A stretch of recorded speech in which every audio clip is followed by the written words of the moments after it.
Another unfinished rough draft. I'm going to call it Unfinished Rough Draft 3. Cold reading. Once again, I'm not an actor, but this is another one that I never finished. I did a rough draft or a first draft, and that was it. So I'll just read it, see what it is. But I did call it A Delicate Concern, and I think I like that title if I remember right. So probably that's what it's called.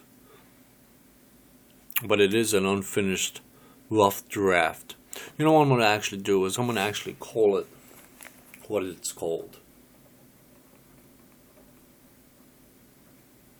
Even though it's an unfinished rough draft, I'm still going to call it what it's called. It was written back in 1998, and it's called A Delicate Concern, a stage play in one act. Players: Peck, a heartfelt friend in his late 30s. Cole, married to Mary Ann in his middle 30s. Mary Ann, a mother of two in her early 30s. Place: a beachfront deck. Time: the not too distant present. Act 1, Scene 1. Setting: a sunny beachfront deck. At rise: day, summer. Before the lights fade up, we hear the soft rolling waves of the ocean. As the lights fade up, we see Peck in a yoga position on the deck floor. He stares out into space or the ocean. A beer can sits beside him. Cole and Mary Ann enter the beach house door. Cole, hand in hand with Mary Ann, walk to the wooden rail. Cole and Mary Ann peer out into the surf. At times, Mary Ann glances at Peck. The lights fade out. End of Scene 1. I haven't read this since 1998, so this is all new to me, like it's definitely new to you.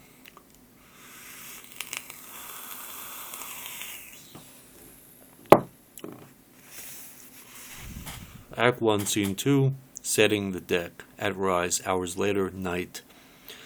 Before the lights fade up, we hear the ocean waves louder than in the previous scene. As the lights fade up, we see Peck in a yoga position on the deck floor. He stares out into space or to the ocean. A bottle of wine sits in front of him. We also see Mary Ann by the wooden rail. She stares out into space or at the ocean. At times she glances at Peck. Mary Ann: all day, all night, nothing changes with you. She turns her back to the rail. Like my marriage to Cole, why such silence this summer? Do you see it too? Peck: I've known Cole for years, you since last summer. The reason is plain as day. You know it, Cole does not. I bore him 2 sons, Peck. Why not another? Guilt? Such an improvement over time. I don't feel any guilt. Why should I? Our eyes meet much too often. Is there some rule against it? If it's intended. We've our problems. We've gone over it before. In fact, all 3 of us did. His last scare of my leaving him with the kids broke him down into tears.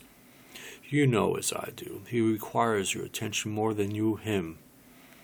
So what of this I relationship you're saying we're having? Where is it leading? You know as well as I do. You play it to the chest. I have to. He makes more than I do. I must always consider the future. He's enough put away in his name not to pay it any mind. I think he's cheating on me. How do you figure? I asked him where the 2 rubbers had gotten to. They're always in our nightstand drawer. It makes me think he's having an affair, so turn the tables. My friend Shirley, we drove around his place of employment, to see what he does on his afternoon break. His car was pulling into a spot, not out of it. So turn tables. I know he is. I mean, why is he all of a sudden wanting to have sex with me every single second of the day? His hands are always over me. Sometimes I have to push him away. Before I wanted him, now I don't know what I want. You want me. Maybe Cole is beginning his middle age crisis without me. I don't know. So here we are. Why did you say my ass is too fat the other day at the fair? I tried to draw your attention toward it. Your ass, Marianne, is too small. It could fit in a pitcher's glove. For what reason should I model? You did it in your early 20s. You can do it now, better. It's simply business from my standpoint. I think you'd be best on a runway rather than the walk of life. I didn't tell Cole why. He likes me to stay home, babysit. He just have me not. Do what you will. But I'll keep it in mind. It was a nice gesture. Is being a yoga instructor profitable? It pays to rent this house away from home. That's true. Just skimming? Just skimming, what do you mean? I realize you're beautiful. I tell you this all the time. But must we keep meeting like this, day after night, night after day? I enjoy your company. If you enjoy it so much, why not get into a yoga position and ride the next wave out with me? I've not the vaguest idea about meditation. You bore 2 kids, you'll do yoga with ease, all right? But Marianne sits beside Peck like this, back straighter still. She does. Focus your attention on a wave. Follow it out, follow it in. Repeat the wave over several times. I see now. No words, please. I'm sorry, you know I like to babble all the time. Got the wave? I think so. Just pay attention, close attention to it. Believe it's true. The lights fade out. End of scene 2. Let's see where the hell this goes.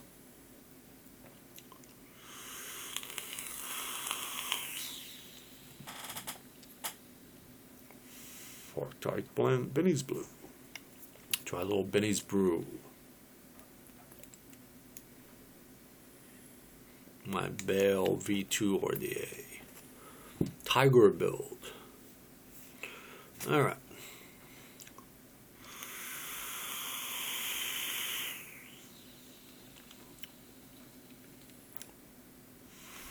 Very tasty cinnamon and vanilla custard. Act 2, Scene 3, setting, the deck, at rise, day, sometime later. As the lights fade up, we see Peck, Marianne, and Cole seated around an umbrella table, playing a game of cards. Marianne, all I need is one card. All I need is one card. Cole, did I mention the deal? I don't think so. Let's discuss it some other time, okay, Cole? Developing a golf course into a shopping center. Pete mapped it out the other day. It's lean, economical, safe. I'd really rather not discuss it. Well, who's discussing? I'm telling Peck here. It'll be one heck of an investment. Interested, Peck? I'll get back to the both of you later in the week.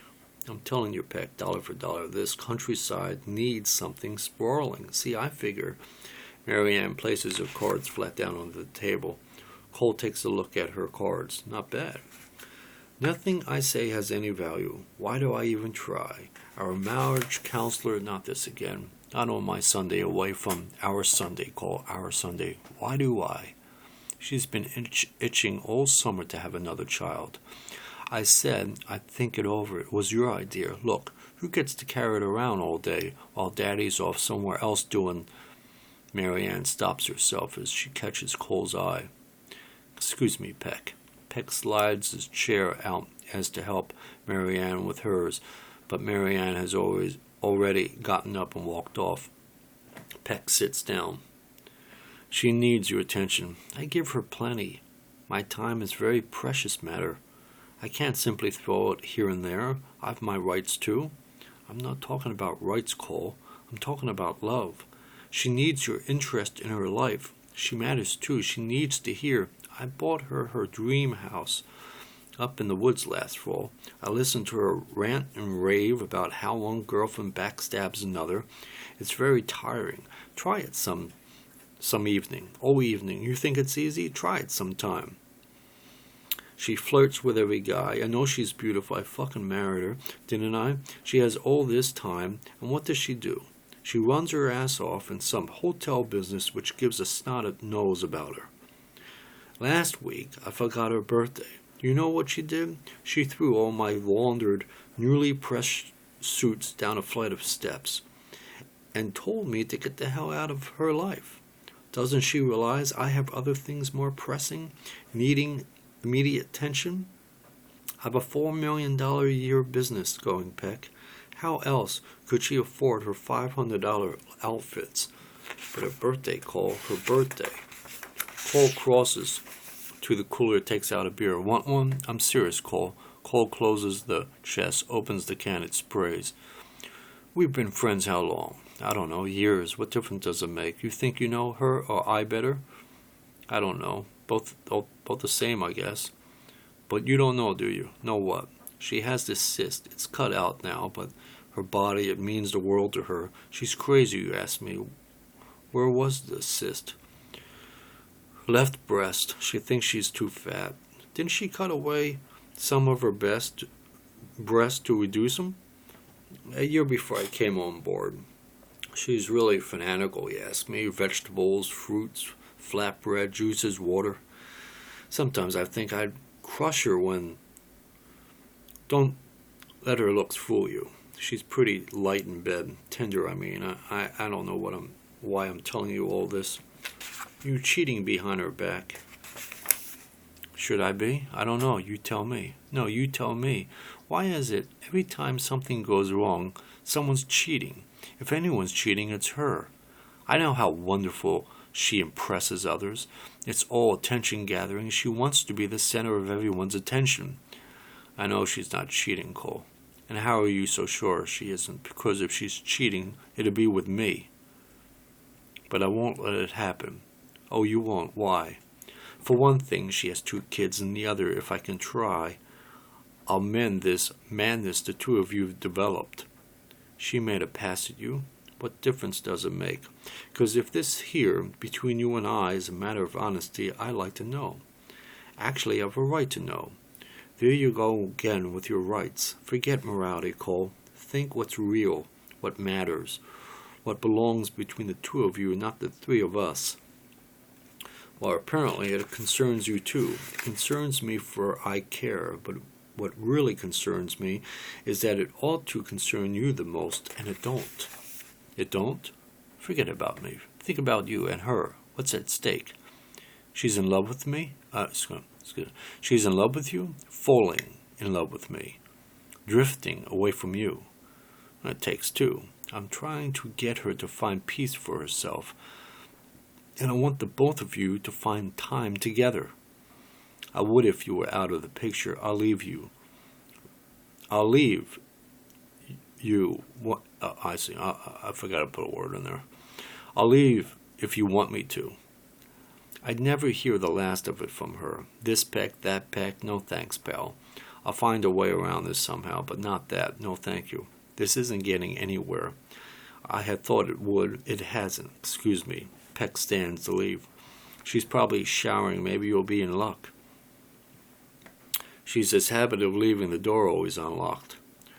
Thought you wanted to know. You won't lose her on account of me, no.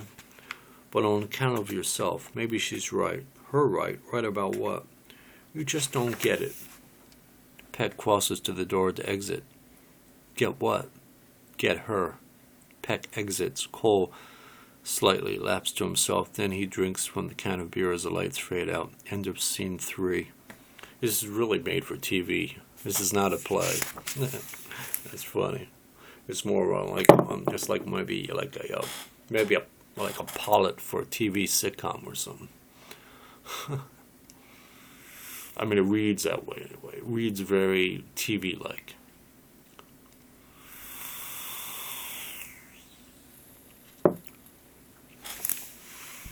Anyway, I mean, that's the reason why I probably didn't finish it.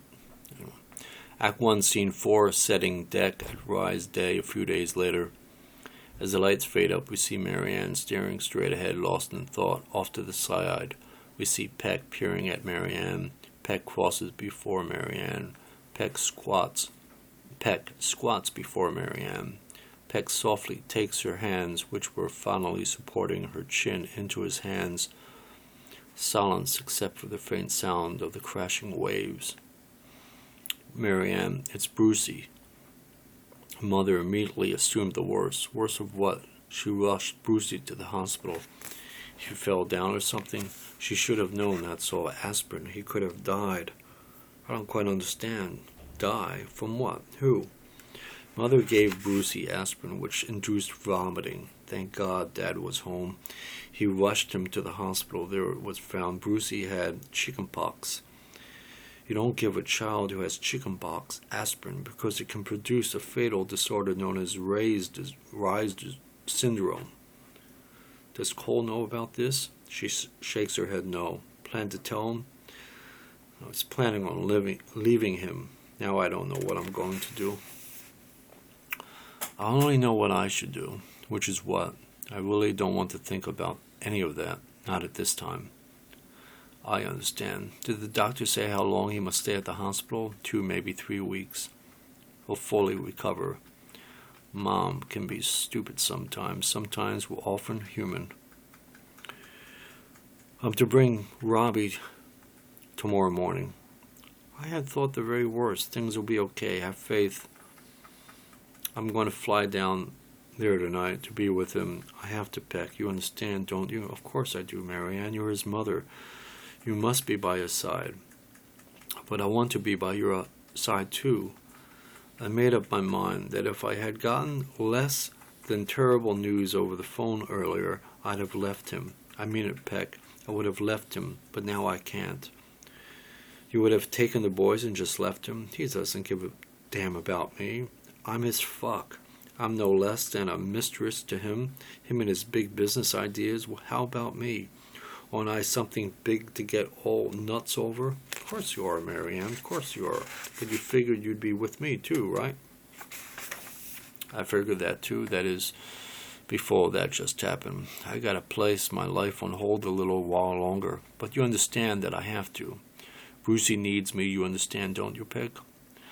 I want only the best for you, Marianne. You deserve the best. You may be tough at times, but you are still the best. Thanks, Peck. You're not too bad yourself. Amazing what you do to a guy. Thanks, Peck. I really need that. You don't know what you do for me. Every time I see you, I feel so treasured. You should. I'll call you when I get there. You do that. I'm sorry about this turn of events. I hadn't expected this to happen of all things. I hadn't expected you to leave him unexpectedly. Why say that? You know what's been happening between us. It's sometimes a little too hard to bear. I care about you, Marianne. I always had. I never once gave it thought until the other night. Never gave what a thought? Us? I enjoyed the flirtation. Me wanting to make you a star. You'd have been a great model, but it was all business. And then that one night, I sat there just watching you, and I realized how beautiful a woman you really are. Care to break it down into parts, or rather leave it whole? I thought about you so much, I turned myself on. There I was just looking at you, thinking how it would be to make love to you, He places his hands onto her face. Hold your face in my hands and begin kissing your face. He begins kissing her face all over, always looking into your eyes, eye to eye, and I place my hand upon your warm, soft, round breast. His hand falls upon her breast as she slowly falls back down along the patio chase, moving my hand all over as the lights begin to fade, fall helplessly, unwantingly deep inside your love. The lights fade slowly out as Peck and Marianne make love. We hear the soft sounds of the waves. End of scene 4.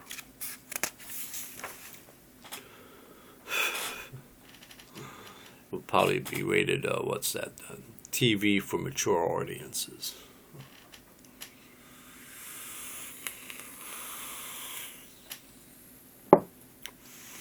TV-MA.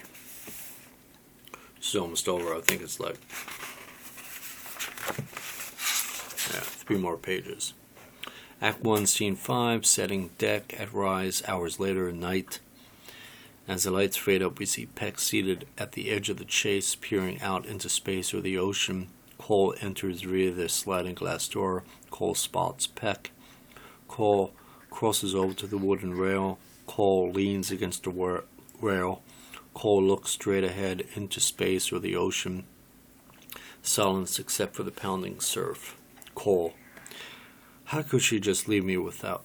How could she just leave without me?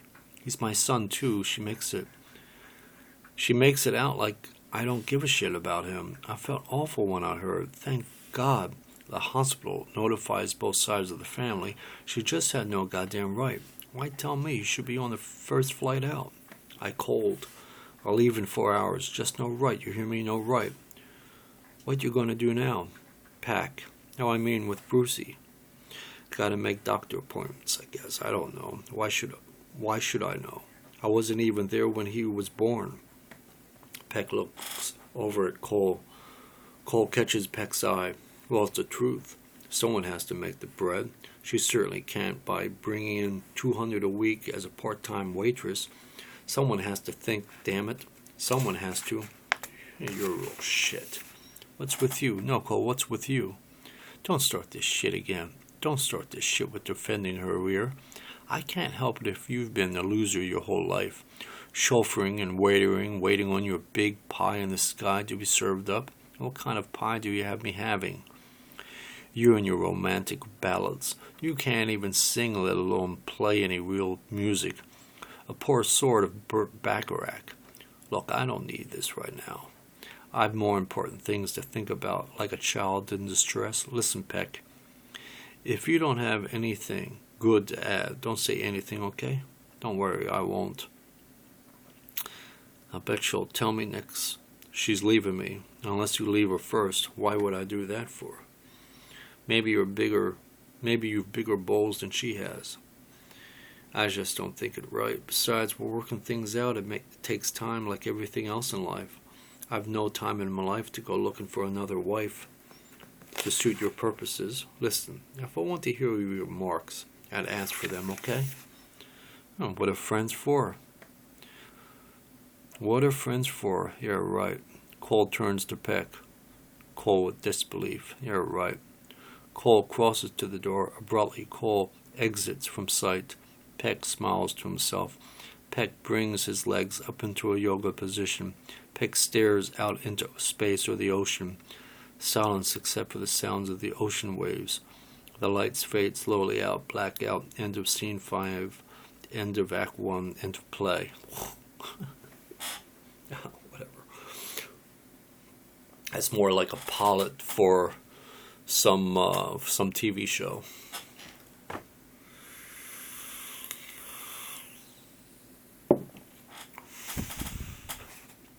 Whatever. Well, that's why it was a rough draft. Never sent it out.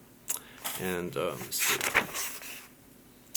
Yeah, I wrote that in May of 1998.